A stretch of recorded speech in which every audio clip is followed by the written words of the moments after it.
गुफ्तगू कर रहे हैं। आएगा और हम एज अ ग्रांट ये डिफरेंशियल वापस वफाक को करेंगे नंबर्स रिकनसाइल करने के बाद। 15,200 अगर कोई ऐसा करिश्मा एफबीआर में पैदा हो जाए, और मुझे लगता है इस साल होगा, मैं उसकी वजह बताता हूँ अभी थोड़ी देर में, कि वो 15,264 बिलियन से ज़्यादा रेस करें पैसे, तो फिर सूबों को इंक्रीमेंटल जो होगा वो पैसा मिलेगा। मैं अभी बता देता हूँ हमें क्यों लगता है। हर साल एफबीआर अपना टारगेट कम करती है, और बड़ी अजीब सी बात है, इस साल मेरा ख्याल है 10% का इजाफा है, उससे भी कम, 7-8% का इजाफा हो रहा है। 12.9 से 11.7 जो भी होता है, 11, हाँ 10%, 10 से भी कम है यार, 10% से भी कम है। उसके मुकाबले में ये चेयरमैन एसआरबी बैठे हैं, हमारी ग्रोथ इस साल 19%, 23% है एसआरबी की, और ये एक साल नहीं है, ये मुसलसल 14 साल से हो रही है, 2012 से लेके आज तक इस रेट पे। एफबीआर जो है वो 10%, 11% पे एवरेज अगर आप निकालें तो रुका हुआ है। और हमें ये लगता है कि उन्हें थोड़ी सी सुस्ती होती है कि यार, इसलिए कि जो 100 रुपया एफबीआर बनाता है उसमें से 57.5 उसे सूबों को देने पड़ते हैं। 57.5% हमारे एनएफसी का शेयर है, तो उनको इंसेंटिव नहीं होता, और वफाक भी उनको शायद इतना पुश नहीं करती। कोई इंक्रीमेंटल पैसों पे वफाक का हिस्सा कम होता है। लेकिन इस दफ़े जब उन्हें ये 2,000 अरब मिलेगा तो हम उम्मीद करते हैं कि वफाक थोड़ा प्रेशर डालेगी। उसके अलावा ये फैसला हुआ है कि जो ज़रूरियात हैं, स्ट्रेटिजिक इकोनॉमिक, स्ट्रेटिजिक क्या नाम दिया था हमने, नेशनल स्ट्रेटिजिक इनिशिएटिव्स के, वो पैसे तो पूरे करने होंगे ना। वो हमसे तो 13,350 अरब लेने, तो उन्होंने वो पूरे करने, नहीं तो वफाक ने अपने हिस्से में से काट के देने होंगे। तो अब वफाक सही प्रेशर डालेगा एफबीआर पे कि वो 15,264 करे, और अगर इंशाल्लाह ताला 15,264 या उसके करीब किया तो अगले साल के लिए एक बेंचमार्क नया फिट हो जाएगा फिक्स। तो ये इंसेंटिव वफाक को है, अब ये वफाक के ऊपर है कि इसको कितना इस्तेमाल करती है। खैर, coming back to the provincial budget, 13,350 अरब रुपए, और उसकी बेसिस पे जो हमें, पहले मैं आ जाता हूँ इस साल की जो पोजीशन है ना, मैंने अभी आपको बताया कि इस साल 14,141 अरब रुपए का टारगेट था एफबीआर का। उस हिसाब से हमें टोटल फेडरल रिसीट्स, बल्कि एफबीआर रिसीट्स का अगला है ना कॉलम मेरे पास, रेवेन्यू असाइनमेंट्स, हाँ, टोटल 1927 अरब रुपए मिलने थे। हमें मई तक 1,511 अरब रुपए मिले, और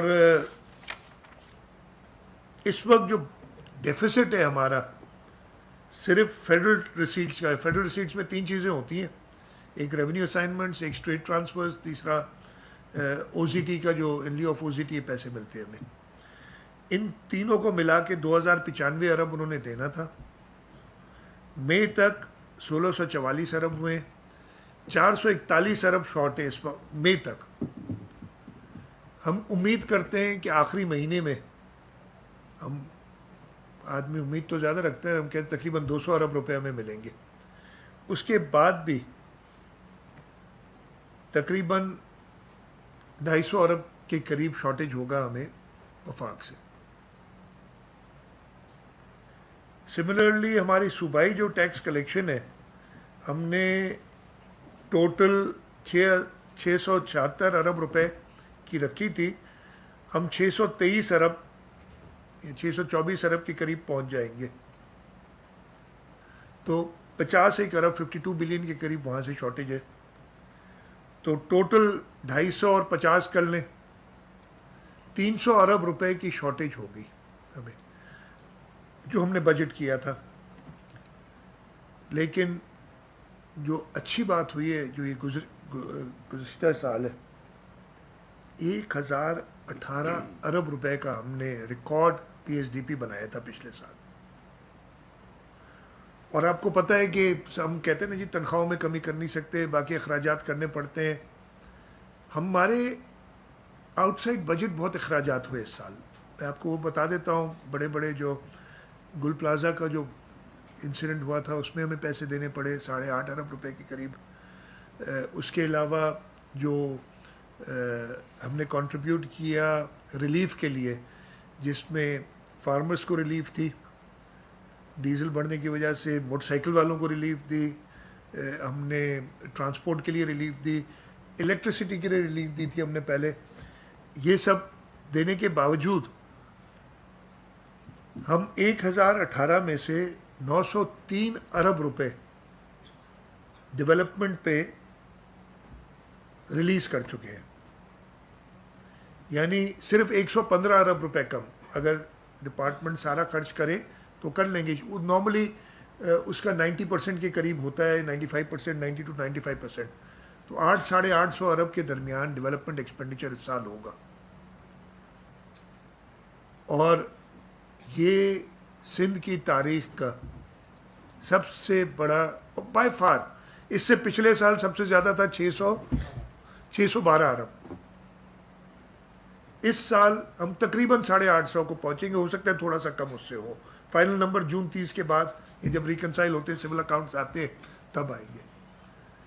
तो ये इस चीज़ के बावजूद कि हमें तेल की कीमतें बढ़ी, हमें रिलीफ देना पड़ा लोगों को, गुल प्लाजा जैसे साने हुए, फार्मर्स को हमने सपोर्ट दी। फार्मर्स की सपोर्ट की बात कर लूँ मैं आपसे, हमने जब फार्मर्स को सपोर्ट दी उसका रिजल्ट निकला हमारे पास। हमारा वीट क्रॉप इस साल 4.9 मिलियन टन है।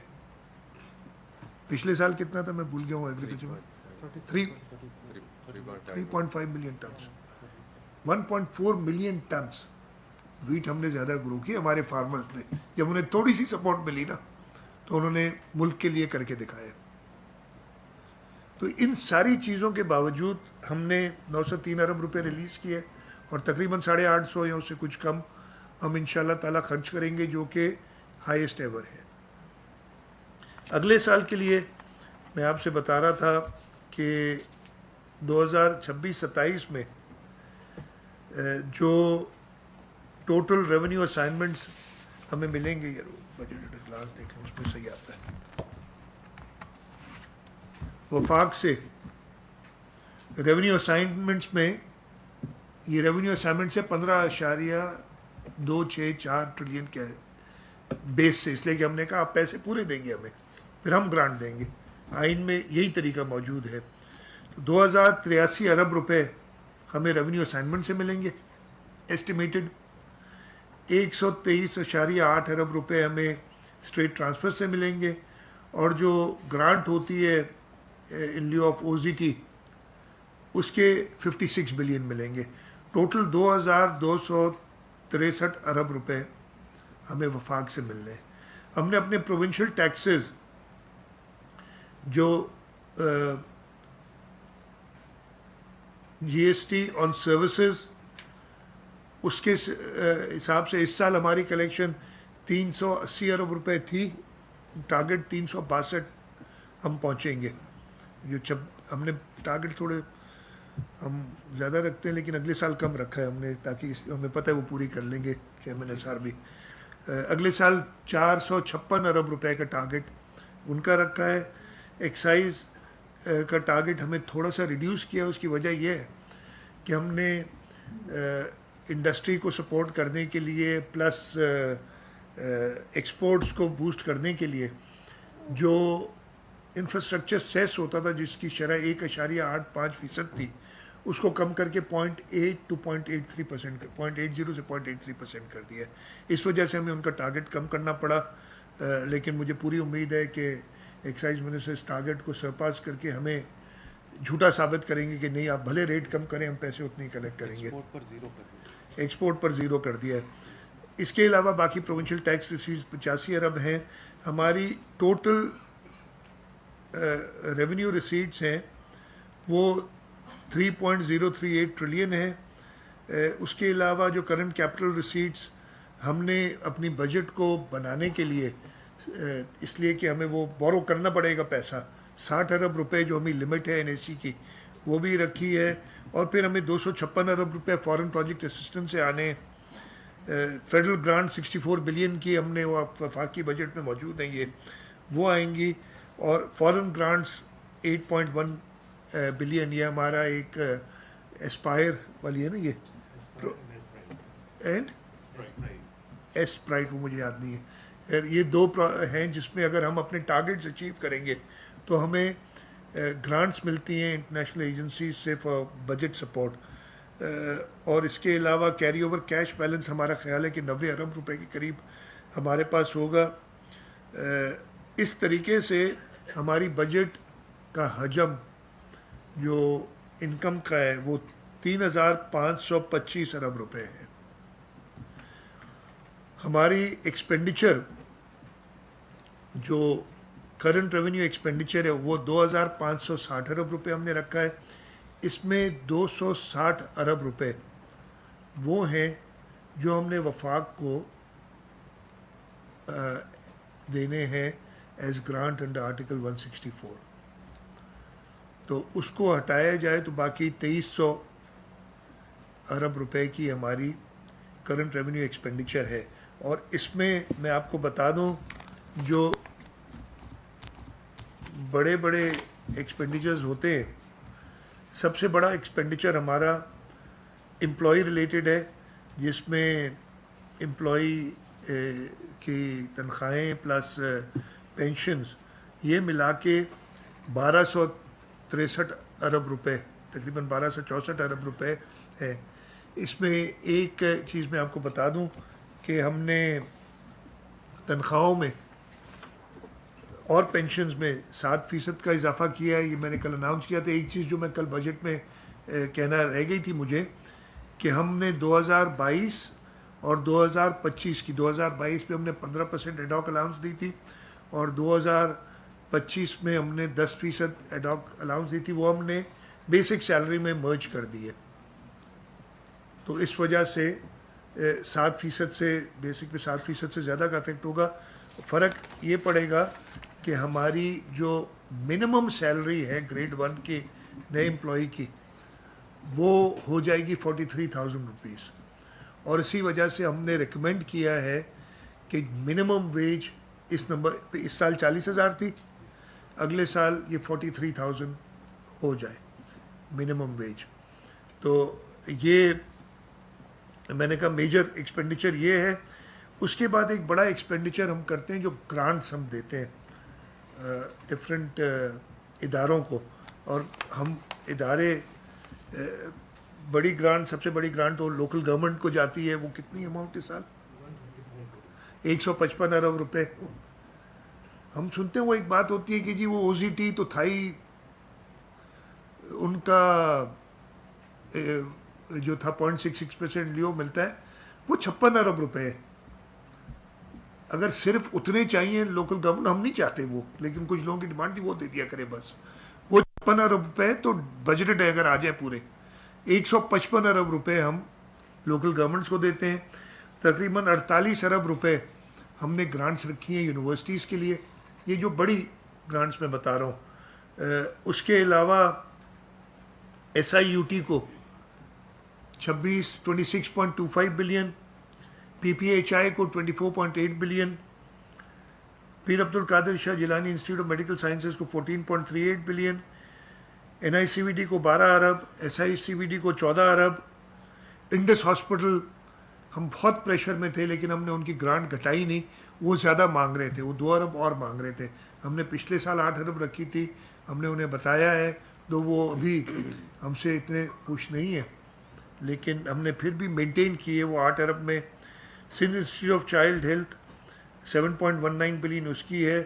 जो एम्बुलेंसेज हम चला रहे हैं 5.22 बिलियन उनकी है। शहीद Benazir Bhutto accident emergency trauma centre 4 अरब उनकी है। चाइल्ड लाइफ फाउंडेशन के साथ जो हम बहुत ही बेहतरीन काम कर रहे हैं, जिसको इंटरनेशनल रिकग्निशन मिली है, 3.5 अरब रुपये उनके हैं। और इस तरीके से और भी पेशेंट एड फाउंडेशन के साथ जो हम काम कर रहे हैं, जिना अस्पताल में 2.12 बिलियन उनके हैं। सिंध एजुकेशन फाउंडेशन को 16.51 अरब रुपए की ग्रांट है। और बाकी कई छोटी ग्रांट्स हैं। तो ये दूसरा मेजर जो एक्सपेंडिचर हमारा आता है वो इन ग्रांट्स का आता है। वो तकरीबन कितना था, 600 समथिंग था, 686 अरब रुपए। मैं फाइनेंस सेक्रेटरी, उनको पता नहीं कैसे हर नंबर याद रहता है हमेशा तारीखें भी याद रहती। मैं कहता ये कौन सी दिन बात था, वो कह देते पता नहीं, फिर सही होता है गलत होता है, मैं मान लेता हूँ ठीक है जी, 686 अरब सही कह रहे हैं। ये है जिसमें जैसे मैंने बताया बड़ी ग्रांट जो है वो ग्रांट टू लोकल काउंसिल्स है। उसके अलावा इंटरेस्ट पेमेंट्स जो हर हाल में हमने करनी है वो 54.25 बिलियन है। और फिर बाकी सारे हमने बहुत घटाए हैं। फॉर एग्जांपल मैं आपको थोड़े से नंबर देता हूँ। हमारा revise expenditure repair and maintenance पे इस साल था 61.87 बिलियन, वो घटा के 36 बिलियन हमने किया है। पैसे ऐसे ही तो आप बचाएंगे। फिजिकल एसेट्स पे इस साल 40 अरब रुपए खर्च हुए थे, अगले साल हम 29.73 बिलियन बजट कर रहे हैं। तो इस तरीके से हमने कोशिश की है कि अपने नॉन डेवलपमेंट एक्सपेंडिचर को कम से कम करें। इससे ज़्यादा कम नहीं हो सक रहे थे। मसला है कि उसके बाद हुकूमत का निज़ाम चलना बंद हो जाता।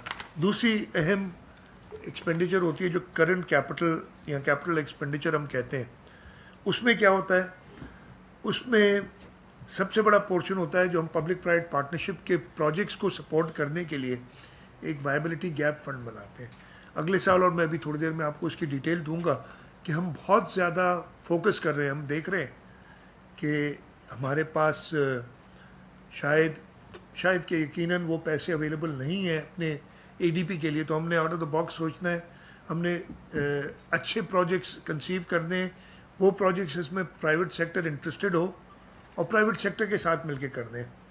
तो उसके लिए हमें वायबिलिटी गैप फंड 101 अरब रुपए का रखना हमने रखा है अगले साल के लिए। जो लोन्स की रीपेमेंट है जो अगेन एक ज़रूरी होती है, वो 47 बिलियन रखा है। और उसके अलावा हमने पैसे रखे हैं अपने पेंशन फंड और बाकी रिटायरमेंट फंड्स को बीफ अप करने के लिए, इसलिए कि वो बाद की लाइबिलिटी है, हमने अभी से उनको करना है।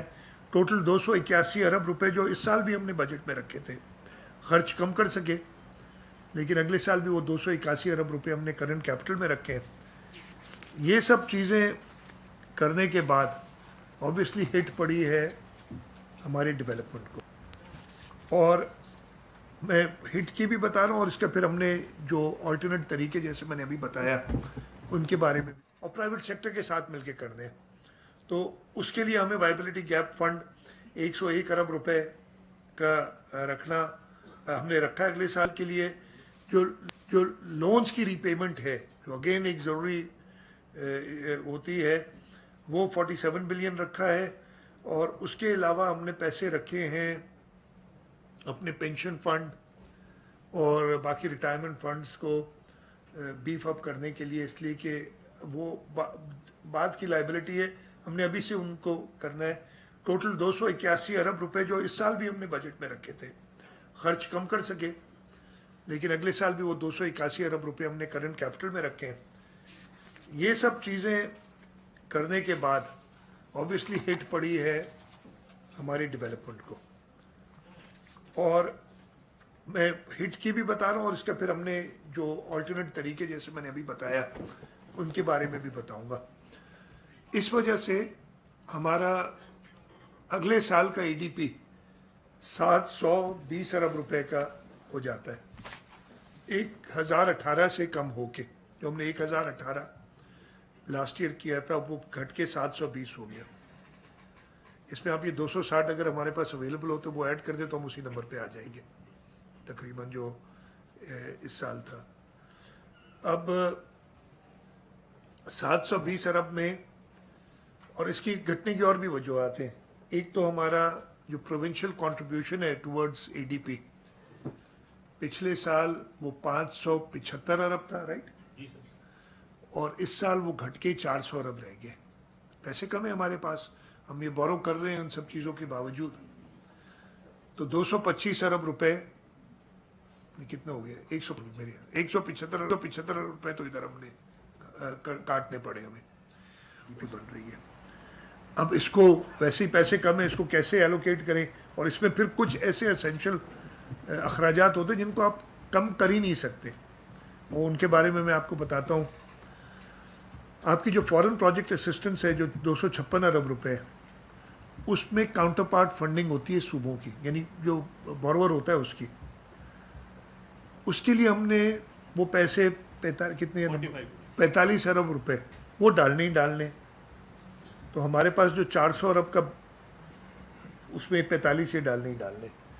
वफाक से जो हमें 64 अरब रुपए मिलने, उसमें भी मैचिंग एलोकेशन होती है, वो तकरीबन 56 अरब रुपए है, कितनी 56 अरब रुपए के करीब वो है। अब वो भी हमने डालने 56 अरब, इनको तो हम कर नहीं सकते, ये 45 और 56 ये 101 अरब तो ये हो गया। तो 400 से आप 300 पे आ गए, 299 पे आ गए बाकी प्रोजेक्ट्स के लिए। दूसरा एक हमने प्रोटेक्ट किया है, हमने पिछले साल सस्टेनेबल डेवलपमेंट गोल्स के लिए पैसे रखे थे। टोटल हमने रखे थे 90 अरब की स्कीम्स थी, और ये पूरे सूबे की हर कॉन्स्टिट्यूंसी में स्कीम्स चल रही हैं। तकरीबन 700-750 मिलियन की स्कीम्स हर एक सूबाई कॉन्स्टिट्यूंसी में है जो चल रही थी। हमने इनकी फंडिंग ऐसे रखी थी कि 50% 2025-26 में और 50% हम रखेंगे 2026-27 में। तो जो 45 अरब रुपए थे उनमें से तकरीबन 31 अरब रुपए तो इस साल खर्च हुए, तो 14 अरब पिछले साल का यानी 2025-26 का बैलेंस, और 45 अरब अगले साल के, ये तकरीबन 60 अरब रुपए और 59 या 60 बनते हैं। ये भी हमने डालने अराल में, उन स्कीम्स को हम जो पूरे सूबे में चल रही उनको रोक नहीं सकते। ये जब हमने डाला तो 160 अरब रुपए समझे हो गए कमिट 400 में से। और डिस्ट्रिक्ट एडीपी के लिए पिछले साल हमने 55 अरब रखे थे, इस साल बहुत कम करके 15 अरब रखती हैं, सिर्फ नहीं है पैसे, तो 15 अरब और गए, 175 अरब ये चले गए। और बाकी सारी स्कीमें जो हमारे पास यूनिवर्स है 3000 3,500 स्कीम्स का, उसमें हमारे पास 175 400 में से निकालो कितने बचते हैं यार? सर हमारी टोटल स्कीम्स 3715 है, तो 3715 काफ़ी तो इसमें कवर हो जाती है जो मैंने कहा। बाकी सारी स्कीम्स के बाद हमारे पास ये 275 375 240 225 15 और निकले ना, हाँ 225 अरब रुपए बचते हैं।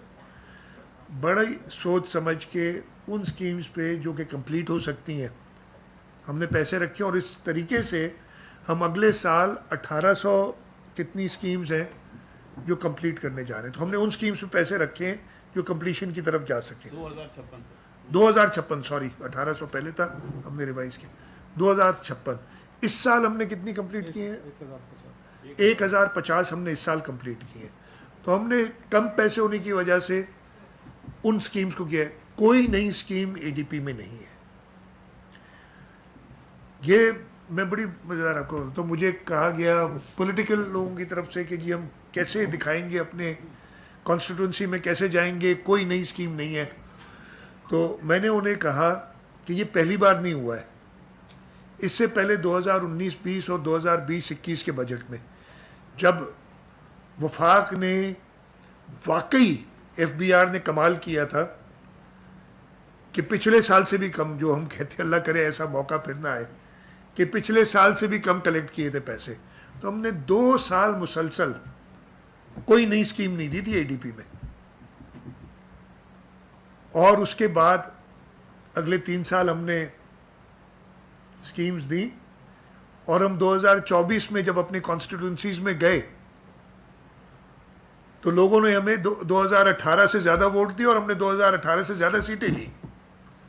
तो मैंने ये कहा कि हमारा पीपल्स पार्टी का, और ये मैं कहता हूँ कांटेक्ट अपनी आवाम से है, और बहुत ही एहतराम से कहता हूँ, वो मीडिया के थ्रू नहीं, वो डायरेक्ट है,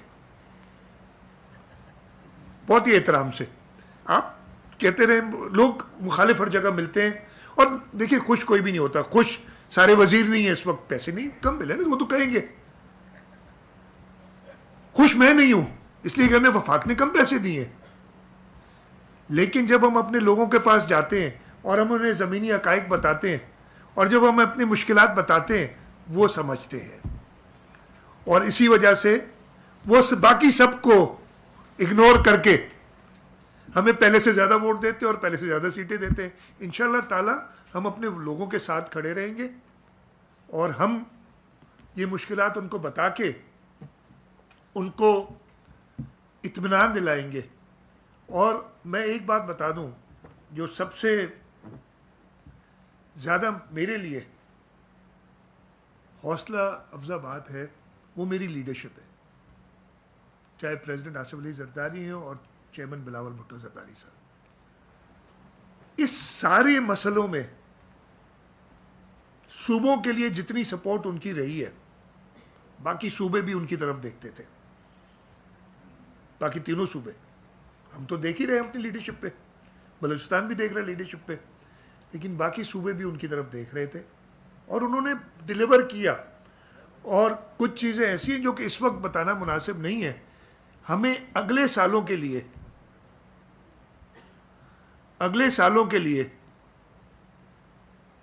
बहुत ज़्यादा उम्मीद है। जो एक प्लान बनाए वो मैं इस वक्त शायद ना बता सकूं कि उम्मीद हमें, यस ये साल बहुत बहुत मुश्किल है, अगला साल भी मुश्किल होगा लेकिन इससे कम होगा। बल्कि अगर वो चीज़ें फ्रूशन पे आती हैं तो हमारे अगले 2 साल जो बजट्स होंगी। कराची में वज़ीर आला सिंध मुराद अली शाह की पोस्ट बजट न्यूज़ कॉन्फ्रेंस जारी है।